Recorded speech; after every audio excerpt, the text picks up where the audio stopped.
Hey darts fans, that's Timo Newman here, the transporter. Welcome to the good ship Undarted Waters. And with this mini series of 3 videos, we're just coming back from our little circle of the harbour back at the dock. So this is video number 3, and these are just 3 bread and butter practice routines and or challenges, depending on which way you'd like to think about it, for your 501 scoring. We're focusing on the 20 segment. Now, today's video is about a routine, a practice routine or a challenge that I just invented for myself a few days ago, and I'm sure there's something very similar out there in the big darts universe. I'll describe it just in a second, but I want to just tell you first of all that it's kind of a beautiful, sublime combination of the 2 other routines that we've talked about. So remember, in the first video, it was score as many points as you can on the 20 segment in 10 visits. In the second video, it was get as many consecutive darts as you can into the 20 segment. So the first one, you're focusing around the treble because you want to get as many points as you can. In the second one, though, you have to be a bit more conservative and maybe aim a bit higher into the big single, because you don't you break your run if you go outside the segment. Okay, so this sort of like I don't want to call it an evil game, but it kind of, I think of the scorpion. So with this game, I just think of a scorpion. So this game combines both of those. It's got the pincers on the front and it's got the horrible stinging tail at the back. So here's what we do. You get 10 visits. Let me just take this little fish out of the harbour here. You get 10 visits. You only score points if all 3 darts go in the 20 segment on a given visit. And the way the points work are, if you get 3 darts into the single, and it can be the big number or the little slice of the pie there, but 3 darts in the single of the 20 gets you 1 point. So in other words, 60 gives you 1 point. And then any treble you score gives you an extra point on a given visit. So let's say in your first visit, your 3 darts just went into the big single. That would be 1 point. Let's say on your second visit, you hit 2 trebles, but one of your darts went outside. That's 0 points, because you only get points if all 3 darts go in the 20 segment. Let's say on your third visit, you hit a ton. So you had one dart in the treble and 2 in the single. That gives you an extra point. So a ton gives you 2 points. Likewise, a 140 gives you 3 points and a 180 gives you 4 points. Okay, so that's the way the scoring goes. And this reminds me of a game I saw. It was Michael Smith, the wonderful, amazing Michael Smith. If you're out there, Michael, we really hope you get back to your true form, old pal, because you're one of the most exciting darts players to watch. It was Michael Smith being interviewed by Paul Nicholson, and they were just playing a game for fun. And you only got points if you scored a ton plus. So you got a point for a ton, 2 points for a 140, and 3 points for a 180. This game's a little bit different. It's that kind of shifted up one. So you get 2 points for a ton, 3 points for a 140, 4 points for a 180, but you get a point for 3 20s. And so you get a choice, you see, because you can be conservative and just aim in the big single. Let's say you did amazingly well and got 30 darts consecutively in the big single, say. You'd get 1 point per visit and you would end up with 10 points at the end of this game. On the other hand, if you decide to come down to the treble, there's more risk of going either side, of course.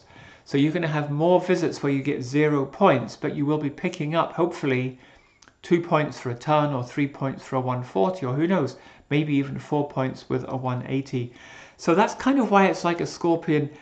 It's like you're fighting this beast, but you don't know whether you need to be looking up at the stinger or ahead at the pincers. It's really an interesting game. So I've just been playing it for a couple of days. My best score is only 11.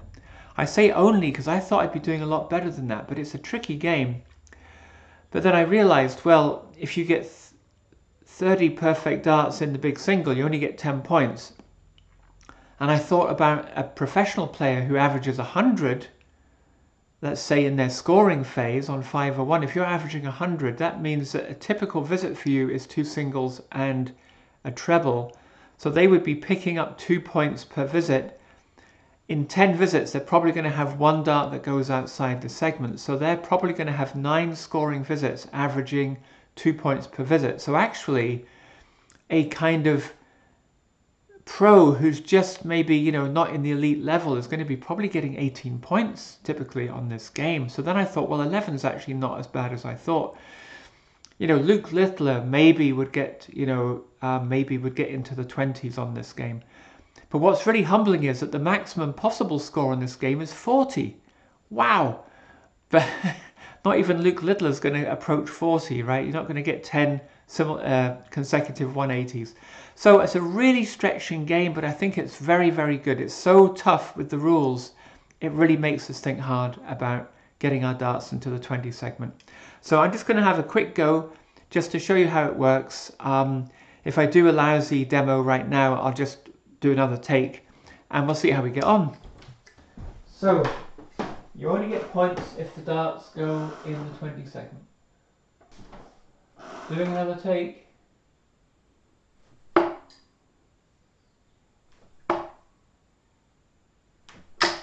Okay, so that's just a safe 60 there to start the game. So we've got 1 point after our first visit.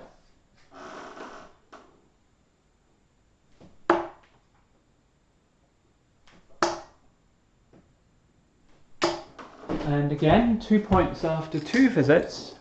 But we need to get some trebles if we're going to give ourselves a bit of a buffer against that happening, for example. So there's a nice 95, but it counts for nothing because we slipped outside the 20 segment. So that's 2 points after 3 visits.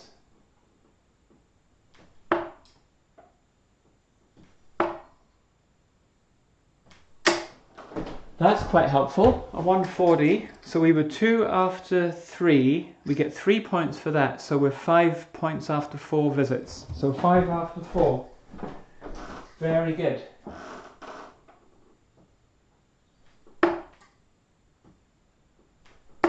Oh dear.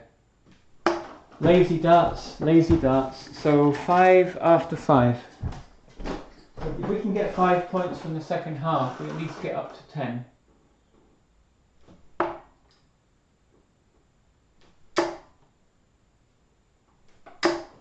There's another 140, so that gives us 3. That's wonderful. So 8 points after 6. Right.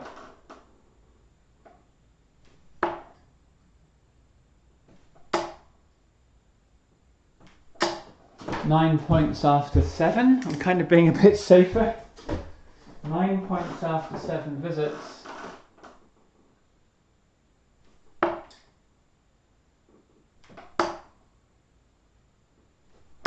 10 points after 8 visits.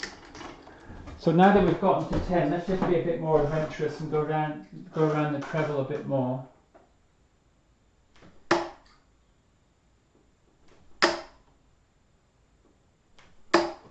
Okay, no cigar there. 11 after 9.